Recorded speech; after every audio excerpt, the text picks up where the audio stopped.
The following audio is via a Skype call. Welcome to Lucid Planet Radio with Dr. Kelly Neff. This hit show will illuminate your senses and empower you beyond your daily stressors and hardships. Renowned psychologist and author Dr. Kelly will captivate you with far-reaching topics and amazing guests as you wake to the greatest version of yourself. Learn to tap into your intuitions, think critically about our world, heal emotional and psychological wounds, and follow your passions to live your dreams. You'll learn how to navigate the global shift of consciousness and explore the deeper knowledge within. Welcome home. Now here's your host, Dr. Kelly Neff.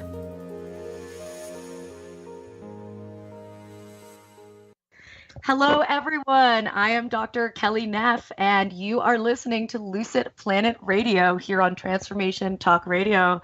Stay with us for the next hour and let us help you experience healing, inspiration, and creativity. We will bring you on this show some of the most amazing speakers and authors helping you to become the greatest version of yourself. And you can find out more at thelucidplanet.com and stream all our podcasts on lucidplanetradio.com, iTunes, TuneIn Radio, SoundCloud, etc. And connect with me on Facebook and Twitter at The Lucid Planet. Also, as well as Instagram. Just reminding you, we are still the first Wednesday of every month at 10 a.m. Pacific, 1 p.m. Eastern. And I know I have been teasing you guys about my new show, Slut Logic, which is all about empowering sexuality and exploring sex and love in the future. And that show is coming down the pipeline, so stay tuned. Now, for today, we just had Labor Day weekend. It's the end of the summer, and you know what that means. Back to school, shorter days, pumpkin spice. And for some of us, slipping back into unhealthy eating patterns or, giving up our workout regimes and just kind of like becoming stagnant.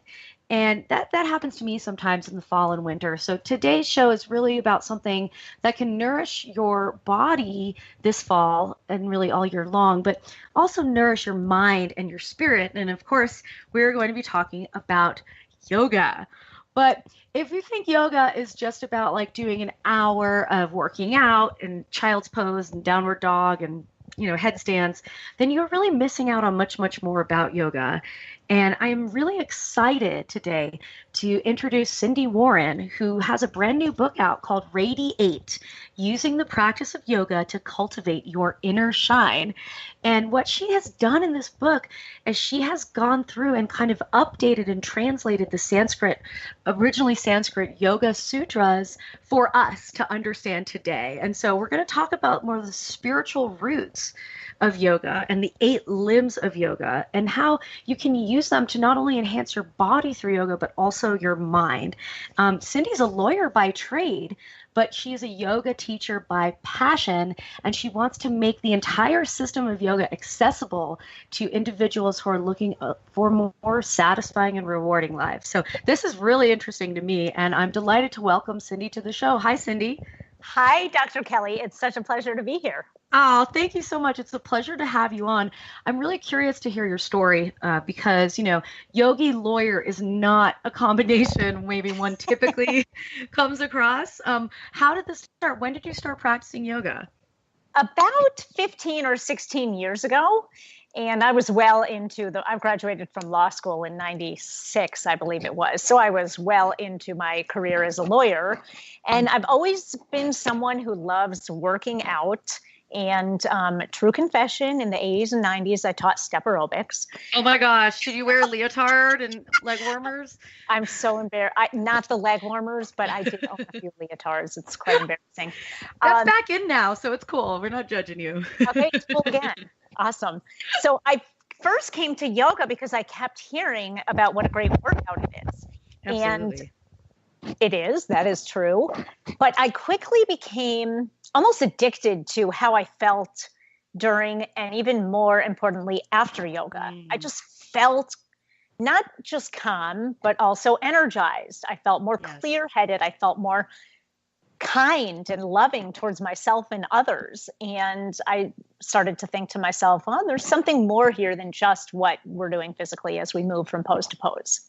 Absolutely. So is that kind of what made you look into it more deeply, or when did that happen? When did you become a teacher?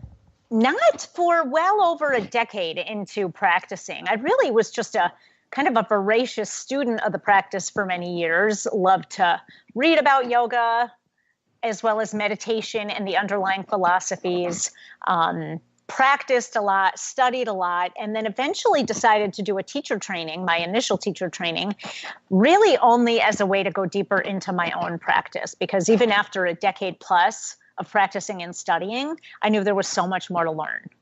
Absolutely. It's kind of amazing how deep the history really goes when you're looking at thousands of years worth of tradition. Where do you even begin with trying to kind of understand how to deepen your practice? I think it's really important to have a skilled teacher and or a well laid out book that you can read. So for me, it was definitely a combination of the two. There are also, not only is the history so long, it's very varied. There are so many lineages and traditions. And so the word yoga can mean so many different things. And Yes. I've really laid out only one aspect of yoga in my book, which is the 8-limb path laid out in the ancient tome, the Yoga Sutras. But there are other lineages as well. To me, this is the most relevant and the most accessible. And I think having skilled teachers, like the importance of that cannot be overstated. So is that what motivated you to do the teacher training? Yes. And I really didn't even think I was going to end up teaching yoga because I have a busy life as a lawyer and et cetera. What do your law colleagues think of this? They think it's awesome. They're like, can you teach us how to meditate? Do you do a little lunchtime break for them? I do sometimes. I do.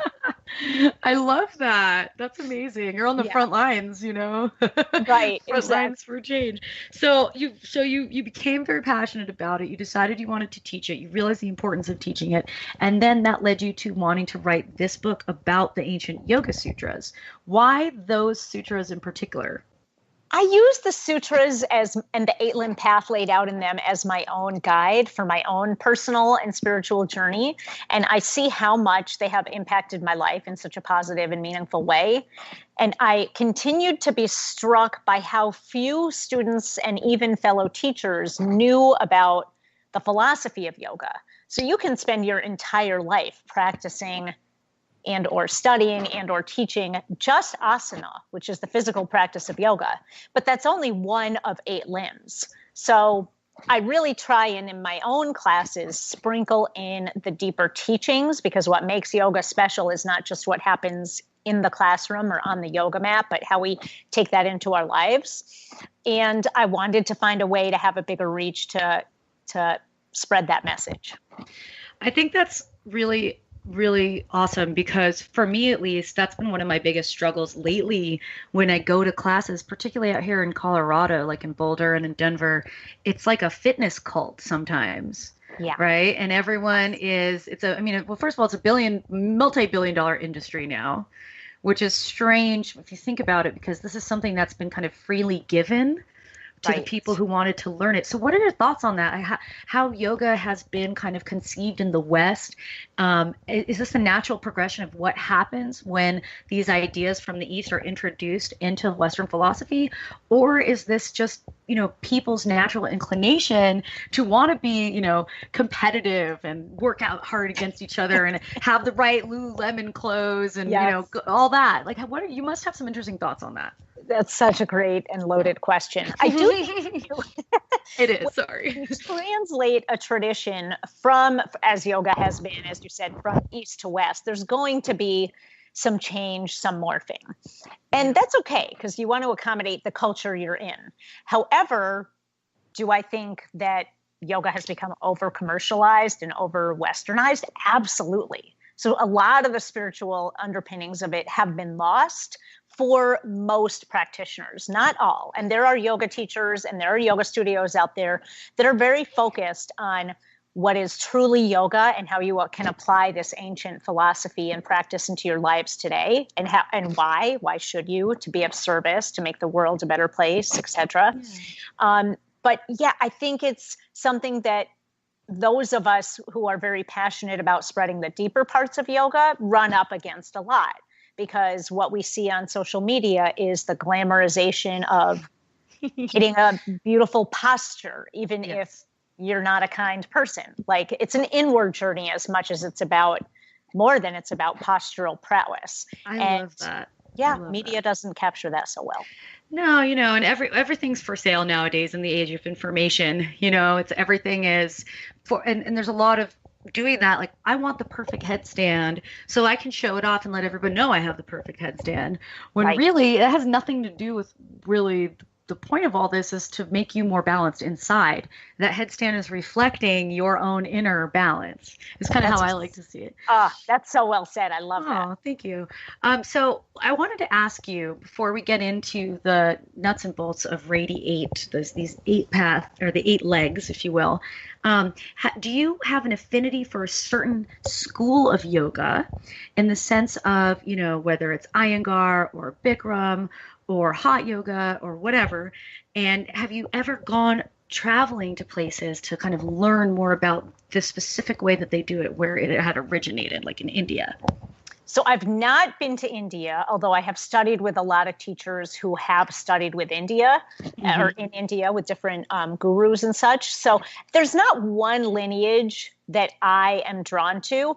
I personally have a distaste for Bikram, to be honest, but I think, well, especially after all the everything that went down. Yeah, I'm an employment lawyer, and my expertise is sexual harassment. So yeah, that was a little challenging for me. Yeah, and what did that do to the? I mean, that must have had ripples through the yoga communities as well.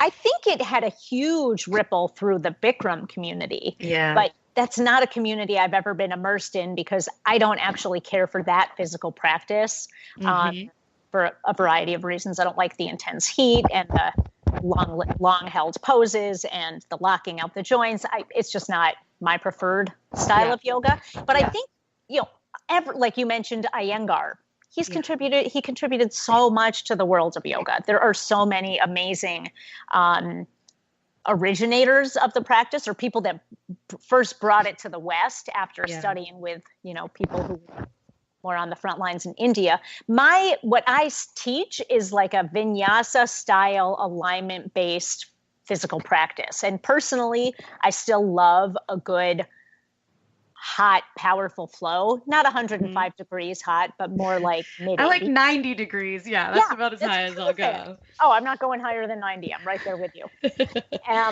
But I think yoga, the physical practice of yoga, there are so many manifestations of it that whatever anyone's looking for, whether it's yoga in a chair or yoga, on ropes or yoga on swings, there are so many varieties of yoga there. And I think that's a good thing. There's something in the physical practice there for everyone. I think, and that's why I asked that question, because I think what you're getting at is it's not about ascribing to one dogma or one version and just like completely obsessing about it. Like there's room for everybody in this. And that's one thing that's so great about yoga is it is inclusive. And I think by returning to the spiritual nature of it, it kind of brings us back away from that fierce competitive fitness regime back into kind of a collective thing that we can all use to better ourselves. And that's well said. That's definitely the goal. Now you can bring all of your worst tendencies to the yoga mat, like competitiveness, judgment, all that, impatience, reactivity. And what you do is if you practice those on the mat, you'll just strengthen those. So you'll walk out of the studio with more of that. Oh, that's a good point. Yeah, it's not real. I mean, maybe that's what some people are going for, but that's not real yoga in my mind. No.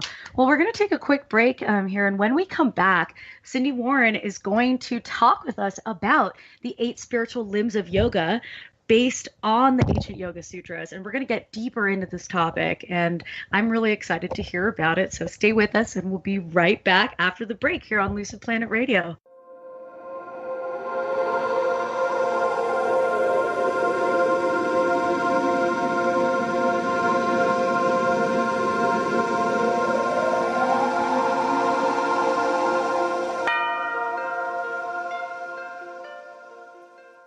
Tune in to Lucid Planet Radio with Dr. Kelly Neff. This hit show will illuminate your senses and empower you beyond your daily stressors and hardships. Renowned psychologist and author Dr. Kelly will captivate you with far-reaching topics and amazing guests as you wake to the greatest version of yourself. Learn to tap into your intuitions, think critically about our world, heal emotional and psychological wounds, and follow your passions to live your dreams. The Lucid Planet. Welcome home. Visit lucidplanetradio.com for more information. Tune in to E3 Influence Radio. Own your impact. Master your world. In this new hit show, Sarah Luce, empowerment coach and spiritual mentor, teaches us how to achieve our greatest potential to positively affect everything and everyone. The time is now to enlighten our minds, empower our hearts, and take energized action to raise the consciousness of our planet. Sarah shows us how with simple, easy-to-implement steps. To find out more about Sarah Luce and her E3 Influence program, visit sarahluce.com. Interested in deepening your spiritual practice? The School for Esoteric Studies offers online training to spiritual seekers from all paths of life and individual coaching. Our courses synthesize Eastern and Western spiritual traditions based on meditation, study, and service applied to everyday life. To learn more about our courses and services, please visit www.esotericstudies.net. Are you done being afraid to jump into the life that's waiting for you? Are you ready for a real shift? I invite you to tune in every Tuesday with me, Tracy L., on the Tracy L. Clark Show, where we will teach you how to live your extraordinary life.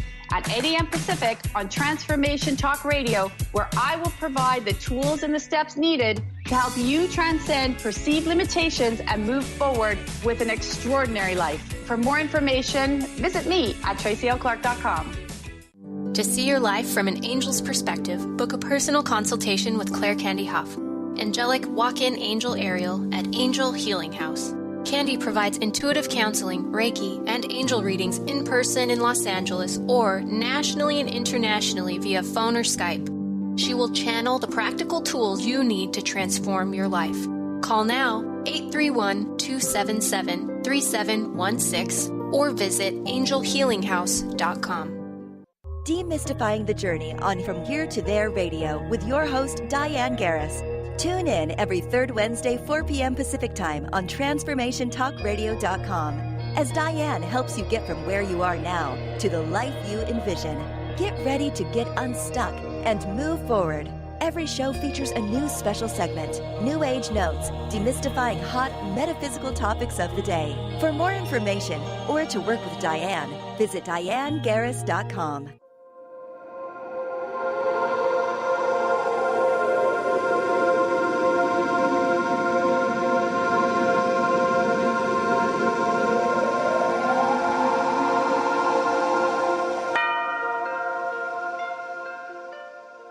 We are back on Lucid Planet Radio with Dr. Kelly, and my guest today is Sindy Warren, who is talking with us about the 8 limbs of spiritual yoga practice based on her book Radiate.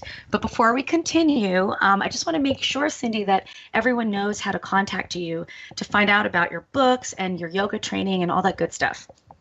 Great. So my website is yoga8, like the number 8, yoga8book.com.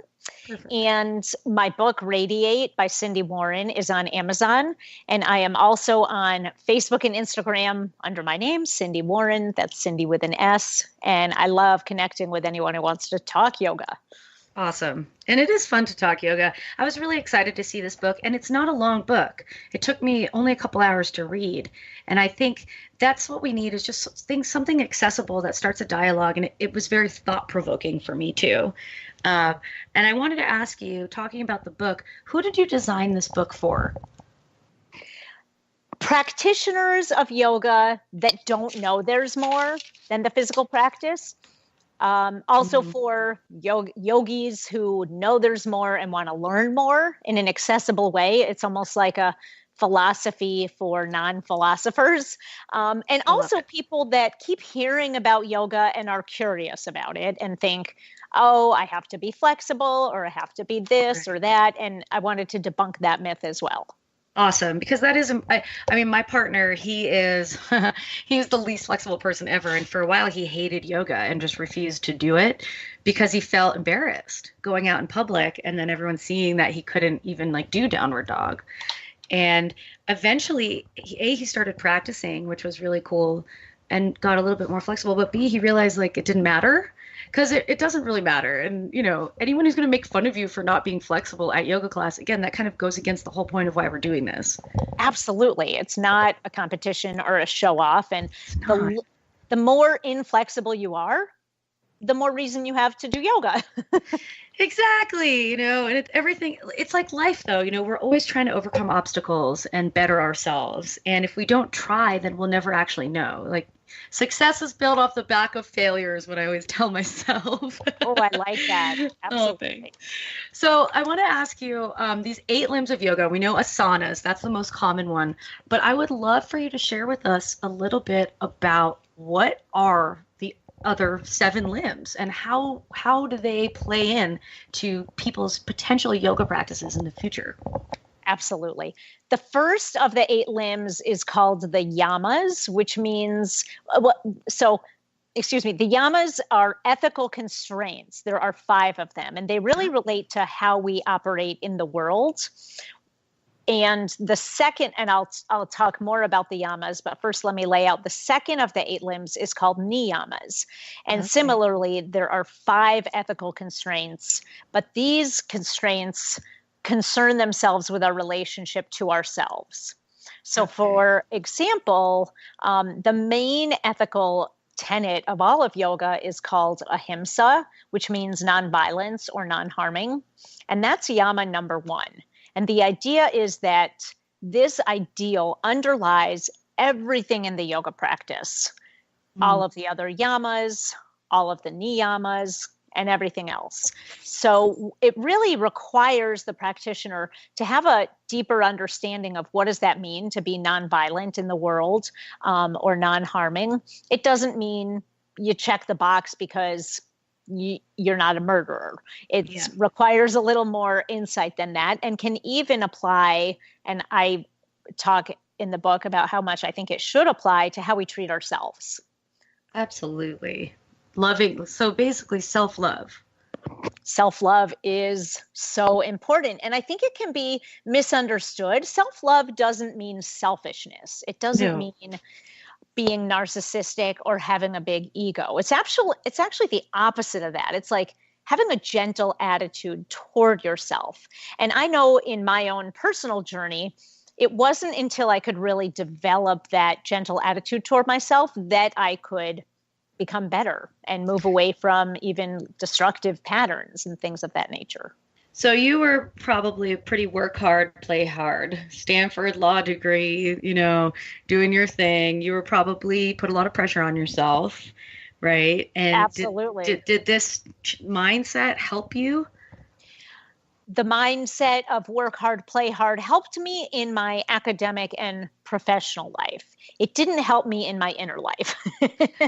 but the self-love was something you could work on that helped. Yes. And it wasn't until I was in my 30s that I even really came upon it after I'd been in my yoga practice for a few years. And it was counterintuitive. My training led me to think, more is more, push harder, be hard on yourself. That's how you will excel and achieve. And yoga sort of turns that paradigm on its head. And I've now come to a point where I'm much kinder to myself. I engage in much more self-care.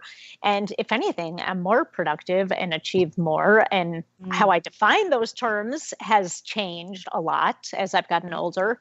But yeah, the yoga mindset of loving yourself first for the purpose of being of service into the world has really been transformative for me. I think that's such an important message right now, too, because people are very stressed out. Everyone's pushing super hard. And I know it's always like this, but it seems like this year has been a tough year for a lot of people, at least that I know personally. And I also was one of these people that put so much pressure on myself to succeed and, to be the best and all of that, thinking like, I'll love myself when I can just hit every milestone that I think I should have to get to love myself. And you just get stuck in this vicious cycle. It never ends. It just drains you. I think a lot of people out there could benefit from changing that inner dialogue from one to I'm enough right now and I can be gentle and kind to myself and to everyone right now. Right. So, and the irony is that once you adopt that kind of mindset, you go so much further than you could have if you were hating on yourself. Well, because, stress is a killer and it creates symptoms in the mind. Chronic stress it creates tunnel vision. It creates all kinds of cognitive defects and problems in the way that we process information. And it really does make us, I know as a psychologist, I mean, when we can calm down that stress, we see the bigger picture, we make better decisions. We tend to be flying less by the seat of our pants or less by our emotions and more by kind of a grounded awareness of what's actually going on. Absolutely. So the question is, how can we use yoga? I know we're going to talk about the other 8 limbs too, but I really like this topic. How can we use yoga to enhance that self-love? How does that practice work? Is there meditation that you do? Is there other stuff that is part of the yoga itself? Absolutely. There's so many techniques you can do. I'll give one example. And you can think of this as kind of a mantra-based meditation. Meditation is a huge part of the yoga practice. And what it really means in its simplest form is just going in and having a period of reflection. It doesn't mean you still the mind or you have to suddenly feel like the world is opening up to you and your third eye center is engaged. It doesn't have to be all woo-woo. It really is as simple as sit, notice your breath. So as it pertains to self-love, I love the idea of creating a simple mantra such as I am enough, which is something you just referenced, like I am enough right now. That's one of my faves, yes. Oh, it's an effective one. And if really you is. Take a seat, lengthen your spine, close your eyes, begin to notice your breath, and then inside your head, repeat the mantra so that it's I am as you inhale, enough as you exhale. It's a wonderful way to accomplish a number of things. So you're giving yourself self-love. And if you tell yourself you're enough often enough, you actually will start to believe it. Mm-hmm. You're switching your nervous system into the parasympathetic nervous system, otherwise known as rest and digest, which is the antidote to fight or flight, which is where we are when we're under chronic stress. Yes. I already feel better. Oh, I'm so glad. It's simple. It does so much. You hear me breathing. I've never heard the breathe in with the I am and the release with the enough. That actually makes it feels really good. Thank you. It does. Thank you. Sorry, I interrupted you there, though. I think no, not at all. I wonder too, and this is something we'll talk about after we come back from the break a little bit more, but you just reminded me from doing that, the power of the breath and the power of the breath in yoga as it's linked to the body. Now, is that part of the asana or is that part of something else? Yes, and I'll explain. Okay. Breath works in tandem with asana or the physical practice. But breath control, which is called pranayama in Sanskrit, is also an entire limb. So it stands on its own as well. I've actually done pranayama classes. One of my friend who's staying with me right now, he used to teach them, and I would go all the time.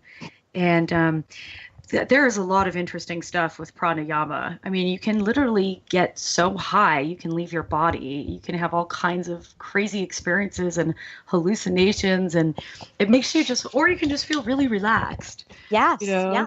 There are techniques. So do you do some of these techniques in your practice? I do.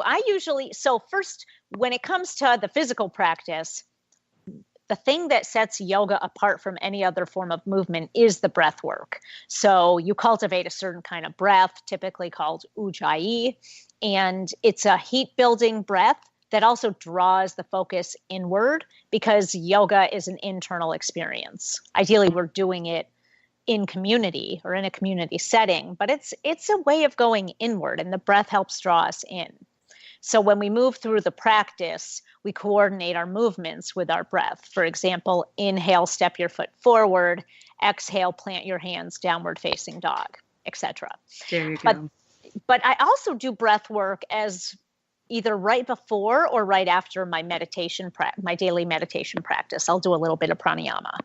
Awesome. Well, we'll talk more about this after the break. And I want to hear about the other limbs. We've talked about 3 of them so far. So stick with us here on Lucid Planet Radio. And when we come back, Sindy Warren is going to share with us the rest of the limbs of yoga and how to incorporate the spiritual side into your daily practice. So stick with us. We'll be right back.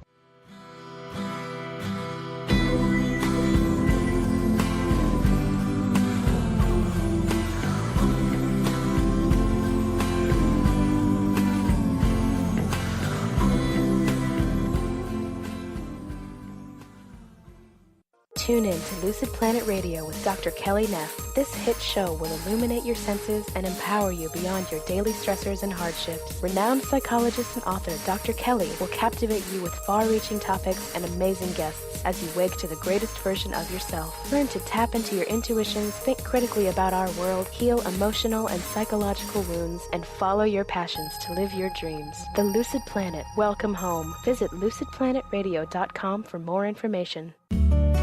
Practice living in wholeness with the body tune-up. 6 classes for $89 designed for radical self-healing and self-regeneration. Heal the deepest root of any challenge. The mental body was programmed in negativity, not good enough, separate from source. You're too much, you'll never make it. The emotional body holds all the pain and trauma of emotional suppression, all the pain from this life and life's past. The spiritual body is the place you connect with your higher power, your higher self, with the image and likeness of the One. The physical body houses and expresses the other 3 bodies every day. Go to CorneliaStephanie.com. Evolve, become a practitioner. We need to heal, integrate, and bring into wholeness and harmony the physical body, addressing all the other bodies in order to live in our true, authentic nature. Dream on, fly high, and live adventurously on The Laura Meeks Show.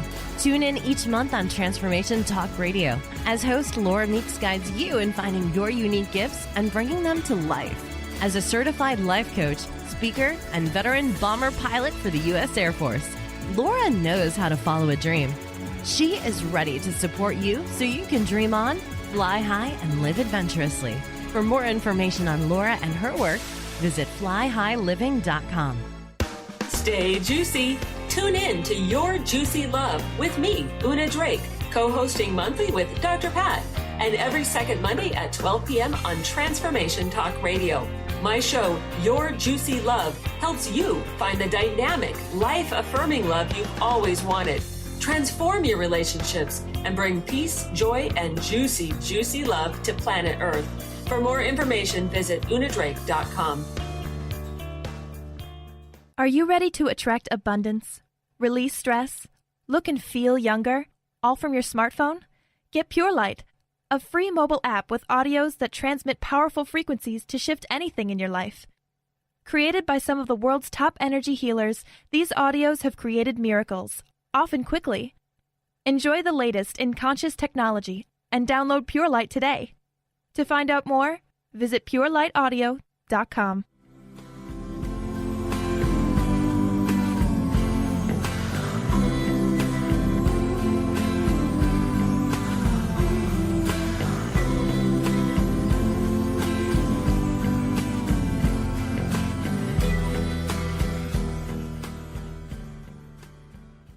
All right, we are back on Lucid Planet Radio with Dr. Kelly, and I have author, lawyer, and yogi Sindy Warren here on the show talking with us about the spiritual side of yoga and more. Sindy, when we left, we were talking about pranayama and the importance of breath and really how that makes yoga very unique from other exercise forms, if we can say that, because there's this whole other side that's happening in our nervous system and in our subconscious that's kind of changing the way our body feels and self-regulates. And I'm wondering, the other limbs, do they also pertain to kind of these elements of yoga that exist far beyond just the body? Absolutely. So we've now covered 4, actually, yamas, niyamas, asana, pranayama. Yeah. And then the last 4 are really pertain more so to the internal experience. So the next limb is called pratyahara, which means sensory withdrawal. I think this is the least known of the limbs, and to me it's the most interesting, especially for modern yogis. It really means taking yourself out of the external stimulus that surrounds us constantly, whether it's what we see with our eyes, what we hear, what we're seeing either on Instagram or on CNN or whatever it is, and going inward. So it doesn't mean meditation per se. It really means just drawing yourself inward. I mean, meditation is one way to practice pratyahara, but so is taking a break, sitting on a chair with your favorite pet, and doing nothing, which is really kind of antithetical to our go, go, go society. It is. Well, when we talk about stimulation, I think that's the most interesting part, because we are chronically overstimulated as a society, and particularly our younger generations. I feel old saying it, but I mean, I'm still technically a millennial, but my gosh, the amount of time spent on with a screen in your face, that blue light from the screen affects your brain, and it stimulates you and it wakes you up. And so one thing that I've really learned for myself on the topic of pratyahara is turning off the screen and the phone before I go to sleep, and just like sitting there and not looking at anything. Yeah, that's amazing. And it's not an easy thing to do. I am raising a teenage daughter as we speak. And boy, it's like I can tell her the science and talk about the philosophy. And it's really hard to get these kids and even ourselves to implement a break from the screens. But you're absolutely right. Like a social media detox would be a wonderful modern example of pratyahara. Yes, I love it. So it's so interesting how a lot of these ideas they're even more relevant now than when they were written. Exactly. That's what I think. I think we need them more now than the ancient yogis in India did. Yeah, almost like they were just aliens who could time travel and they knew we would need them. Right. But so this is a hard one though, because even when people are doing yoga, if you're doing it in like the super intense, like physical way, then it's like, you're very much still aware of all the stimuli around you, and kind Absolutely. of. So this is a real tough one. I mean, aside from turning off your phone before you go to bed, what else can you really do? What are some other examples maybe for people? I know we have meditation, breathing, walking in nature. Is that a good one? I think that's a lovely one. Walking in nature is great. I actually had someone in my life suggest to me that I find a few minutes a day and sit there and do nothing. And I didn't know what she meant. I was like, do you mean I should meditate? Because I know how to do that. No. But not like watching TV. That doesn't count. That's not doing nothing. No, it was literally sit down and do nothing. And I did this for a few weeks, and it was so hard at first. It almost was like I felt awkward. Like, what am I doing? Like, if someone could see me, I look like an idiot. But what I ended up finding was just from giving myself a little break from the sensory overload that I'm surrounded by, I really went back to my day feeling refreshed, rejuvenated. And yeah, that's pratyahara. That's awesome. And the popularity of sensory deprivation tanks that literally no one was using, and now there's 5 of them even where I live. That's becoming hugely popular because, again, there's a science behind this. And you know what? On a broader scale, there's a science behind everything that you've said so far. There really is. They knew what they were doing when they wrote. Can you tell me how long ago these ancient Yoga Sutras were written? Does anybody know? Are they like 5,000 years old? Yeah, it's about 5,000, give or take several hundred. So, the history is a little elusive, but yeah, it's about that. And it's so interesting to me that human nature is human nature, because what Patanjali spoke to in the Yoga Sutras fits us, if not just as much, perhaps, as we said, even more so than it did for the ancient yogis. See, it just makes you wonder, because did they have some kind of knowledge that we, have forgotten since, or did they just practice it for so long that they saw the results experientially, and so they wrote it down? Yeah. It was absolutely how can I get control of my mind? How can I calm myself down? It was such an internal, experiential way of life that then got transmitted from teacher to student, who became teacher to the next student, and so on and so forth. And for many, many, many years, nothing was written down. It was an oral tradition to begin with. Mm-hmm. And also through learning the behaviors, right? Learning the postures and learning the breath work techniques. And exactly. I think it's really incredible, because we need this right now. And I, in a way, I love the fact that society is starting to embrace a lot of these concepts more, like sensory deprivation tanks and breath work and pranayama and meditation and yoga. It's just important to, be conscious and present about why we're doing this and not lose sight of the message. I think that is the most important part. But anyway, so interesting, so fascinating. What are the last, how many do we have left? 3, 2? Yeah, we've got 3 left. 3 left. All right, let's hear it. I want to see if it fits into this model of actually scientifically good for you. I bet it will. It so does. Okay, so the next one, it's going to get even more interesting, Dr. Kelly, is dharana, it's called, and it means concentration. It's really the first stage of meditation. So as you can see, as you start to go from just the series of the limbs, this is even more inward than pratyahara. It's put your focus on something, whether it's the glow of a candle, the base of a tree, a mantra in your mind. Put your focus on something and now keep your focus there. So it's really the opposite of multitasking. Again, another thing the science is catching up with, how it is multitasking is so ineffective for what we're trying to supposedly accomplish. I used to say I was a really good multitasker, and then I did start to read a lot of the research papers coming out saying that people who are multitaskers actually don't get anything done well. And I was like, oh, crap. All right, focus. But we're like ADD world, so much stimulation, no one can focus. Everyone's on stimulants to try to focus, which can ultimately make you less focused, depending on how you're using them. Yeah, that's so true. That's so true. So this is, in some ways, these ideas can sound kind of esoteric or philosophical, especially because they're in Sanskrit, but it couldn't be more simple.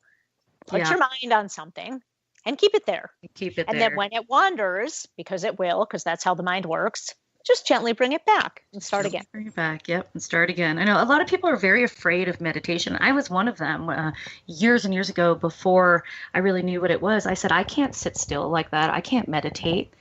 It freaked me out because I didn't like the idea of like having just to sit there, but gosh, it's been such a great thing. I'm so glad that I finally did it, because actually people who are very fast, like multitaskers and people who are moving and doing a lot, they actually are very good at meditating.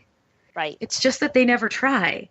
But once you try, you actually find you're very good at it. It's actually very satisfying and calming to focus on something and to relax. It feels good. I think it does feel good, especially if you take the pressure off of, my mind wandered, or my to-do list is running through my head. So that means I stink at meditation and I can't meditate. Once you move away from that kind of thinking, which is false, it really can be a very enjoyable experience. Yeah, that's good. So, and then from there, you can do all kinds of mantras and you can do all kinds of other types of meditation. And that's another show. But there's so many different types of meditation. But I understand the idea of, dharana, it's the idea of if you're doing something, you're going to completely focus in on what you're doing and be fully present. Yeah, you might find it while you're gardening or whatever your favorite pastime is. So that's dharana, really the beginning stage of meditation. All right, what are the last 2? So the next one is dhyana, which literally translates as meditation. So here, I could talk all day about this, but as you said, there are a plethora of meditation techniques, everything from mindfulness meditation, which is simply follow the breath, mantra-based meditation, which is similar, you're following a mantra. There are different phrases you could say inside your head for different purposes, like compassion-based meditation, which is called metta. And as yoga practitioners, we should learn whatever techniques speak to us and have a lot of techniques in our tool belt. So when you teach classes, do you incorporate some of this into your classes sometime, like at the start or the end of class? I do. I also teach public meditation classes. Those happen less frequently than the yoga classes, and they're definitely less popular. I think, as you said, it's sort of scary for people to think I need to go sit and do nothing. But I sprinkle in bits of meditation, moments of quiet, little drips and drops of philosophy, whether it's yamas, niyamas, or whatever it is in the yoga practice, because I think it's more accessible for people that way. So since you mentioned the yamas and niyamas, before we get to the last limb, if you had to pick one of the yamas and one of the niyamas to really focus on, which one would you pick?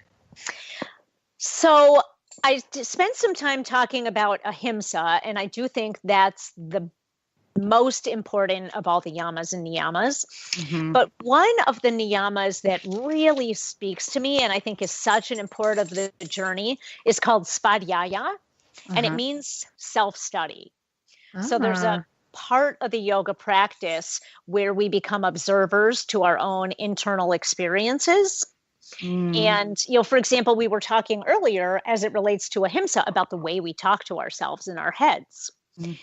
Most people don't even know how they talk to themselves in their heads. So svadhyaya asks us to reflect, to observe, to be the witness. I was just going to say Ram Dass when he talks about being the witness. That is exactly what that made me think of. Yes. And that's it all ties together. It's, okay, first, just take a seat, close your eyes. What's happening in between your ears? There's a running dialogue there you may not have been aware of before. So also, even on the yoga mat, can you notice what gets you reactive? Is it a pose that's held too long, or a song you don't like, or a temperature of the room that's not your ideal? Notice that. And then from there, we can learn to make skillful choice and not be so enslaved by our reactions or emotions. That is just, it's very liberating, isn't it? Yes, because it really turns out that you're in control of your happiness. You're in control of your fulfillment. There are a lot of steps you need to take to get that control, but they're there for the taking. You know what's really interesting about everything that you shared? These sound like things that people could do even if they don't go to a yoga studio and do yoga. 100%. And that's something that I really wanted to convey to people, which is you don't have to go to a yoga studio ever, and you can still practice yoga. And here are some really accessible ways how. It's not about bending yourself all in a pretzel necessarily. As much as I enjoy that sometimes, that's not what it is. Yeah. These are a lot of really good just tips for kind of mental health and physical health and spiritual health. And sometimes we just need to be reminded that we have the ability to do these things. Right. We can be a witness. We can love ourselves. We can calm down. We can concentrate. We can turn off the phone and the screen. Exactly. And I think it's helpful to just have, someone to turn to say, okay, now what do I do? What are some simple steps? Can you break it down? Can you make it easy? Give me a little to-do thing here. Yeah. And this book is perfect for that. I think it's really functional in that way. So I love it. Thank you. Okay. So we got to talk about samadhi. Yes. So the final limb, samadhi, translates as enlightenment. Yes. Which sounds pretty heady and inaccessible. Very heady buzzword, samadhi and enlightenment. Very. There are definitely yoga teachers who will say, you're never going to get samadhi. Like samadhi is not what normal people find. Nobody walking around is enlightened. And I actually take a slightly different take on it in the book. I think of samadhi as something that those of us that are engaged in any kind of spiritual or contemplative practice can touch into for a little glimpse here or there if we're lucky. Yeah. So I don't walk around in samadhi in any sense of the word, but have I felt little glimpses of it? I think I have. And the way I really think of it is captured by this beautiful quote by the ancient thinker Rumi, and Rumi says, "We are not a drop in the ocean. We are the entire ocean in a drop." Yeah. So it speaks to this idea that there's something that connects all of us. And can you tap into that sense of connection, even among the diversity? And you mentioned earlier in the show, Dr. Kelly, about what a stressful time it is in modern life, political discourse. You didn't mention that, but I'm sort of making that tie. Oh, well, it's all part of it. Absolutely. It's all part of it. And if you think that, wait a minute, there really is something that connects all of us and all living beings, can you feel into that? It sometimes seems like impossible, but it's there. I think that's samadhi. Yeah, I love that analogy. I think that's actually really on point. It doesn't have to be that you're the Buddha walking around, or you're in a cloud somewhere meditating, right? And I think it's important to draw that parallel that this is not religious or dogma. This is inclusive. Exactly. Because I think sometimes people think when you're talking about spirituality, or especially because we're using words like samadhi and these Sanskrit sutras, that this is somehow a religious thing, but it's really not. No, I think yoga accommodates any religious belief, and it also accommodates a complete lack of any religious belief. Yeah.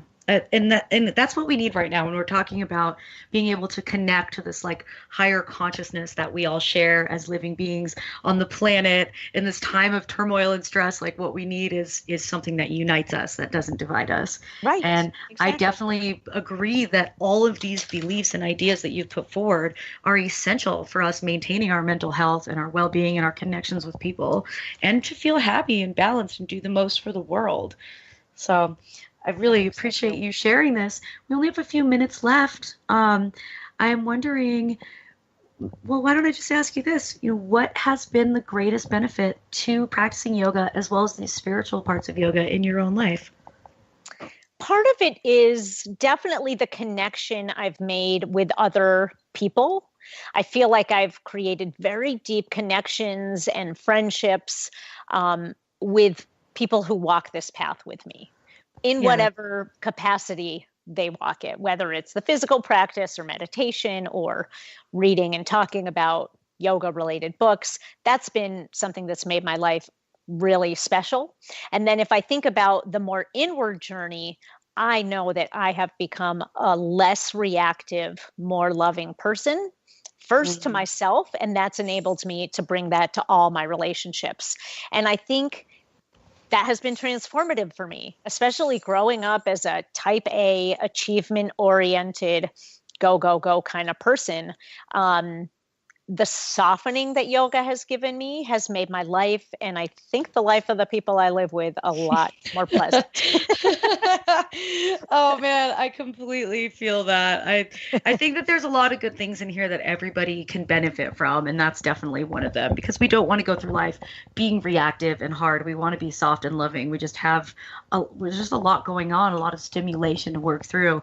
But the ideas in this book, Radiate by Sindy Warren, can really help you kind of get control of your mind and start to get control over the way that you react and the way that you act, which will change the course of your life, basically. So on that note, that's all we have time for today. Sindy, thank you so much.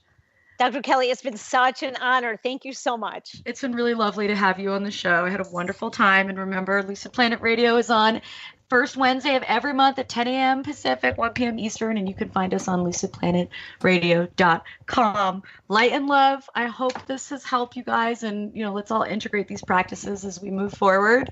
And wishing everyone a fantastic fall. Take care.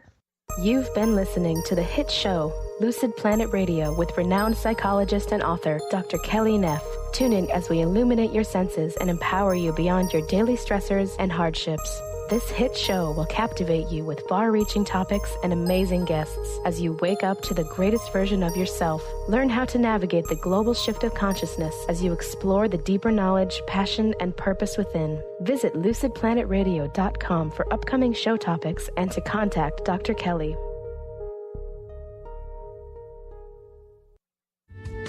The preceding audio was via a Skype call.